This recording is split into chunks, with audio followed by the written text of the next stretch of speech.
ಆದ್ರೂ ಒಳ್ಳೆ ಸಖತ ಕಾಣ್ತಿದ್ವಿ ಮಗ. ನನಸೋಯ್ದು ನೀನು ಎಷ್ಟು ವರ್ಷಗಳಿಂದ ಎದೆಯಲ್ಲಿ ಬೆಂಕಿಯನ್ನು ಇಟ್ಟುಕೊಂಡು ಏನು ಮಾಡದೆ ಆರಿಸಿಕೊಳ್ಳುವುದು. ಇಷ್ಟೊತ್ತಲ್ಲಿ ಮ್ಯಾಗಿ ಮಾಡ್ಕೊಟಾರ ಅದು ಅಂಗಡಿಲಿ. ನೀರ್ ಕುಡಿಯೋಕು ಗಾರಲ್ಲಿ ನೀರ್ ತಂದಿಲ್ಲ, ಇಲ್ಲಿ ಬಂದು ಹೊಟ್ಟೆ ಸಿಕ್ಕಾಯ್ತು, ಮ್ಯಾಗಿ ತಿಂತ. ಅದು ಇಲ್ಲಿಗೆ ಬರಬೇಕು, ಆಗ ಮಾಡೋದು. ಕಷ್ಟ. ಮೊದಲು ಪ್ಲಾನ್ ಇಲ್ಲ, ಇಲ್ಲಿಗೆ ಬರ್ಬೇಕೆಲ್ಲ. ಇವನೇನು ಮಕ್ಕ ಹೇಳ್ತಿದ್ದಂಗೆ ಇಟ್ಕೊಂಡವನೆ ಕದ ಕಾಣ್ತಿದ್ವಿ ಮಗ. ಮಗ ಸೀನಾ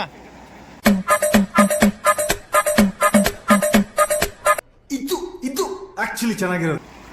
ಅಣ್ಣ ತಮ್ದಿರಿ ಸೀನಾ ಕೂತ್ಕೊಂಡೇ ಬಿಟ್ಟ.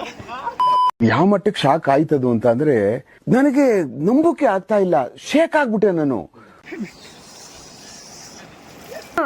ಏನು ಮಾತಾಡ್ಬೇಡ, ನನಗ್ ಸಿಟ್ಟಾದ್ರೆ ಹೊಡೆದಾಗ್ಬಿಡ್ತೀನಿ. ಅಣ್ಣ ನಮ್ಮನ್ನು ಹೊಡಿಬೇಡಿ ಅಣ್ಣ.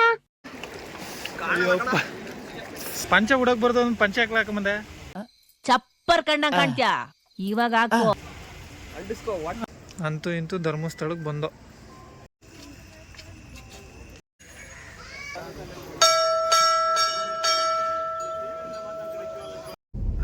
ನೀವು ಮನ್ಗಿದ್ರಲ್ಲ, ಮುಂದೆ ಜ್ಯೂಸ್ ಅಂಗಡಿ ಸಿಕ್ಕಿದ್ರೆ ನಿಲ್ಸ್ಬಿಡು, ಕುಡ್ಕೊಳ್ಳೋಣ ಇಬ್ರು.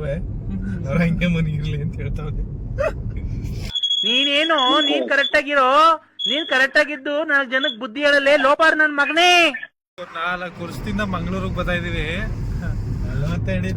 40 ಅಡಿ ತಾರಾಕಿರೋದು ಇದು ಮಂಗಳೂರು ರೋಡು. ಪಾಪ ನಮ್ ಡ್ರೈವರು ಎಷ್ಟು ಕಷ್ಟ ಪಡ್ತಾವನೆ ಅಂದ್ರೆ ಗಾಡಿ ಓಡ್ಸಕ್ಕೆ. ನೋವೇನಿದೆ ಅನ್ನೋದನ್ನ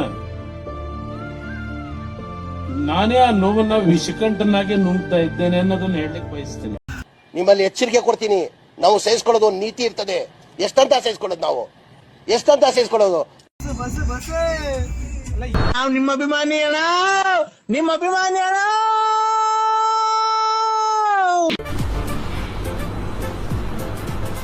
ಅಷ್ಟೇ.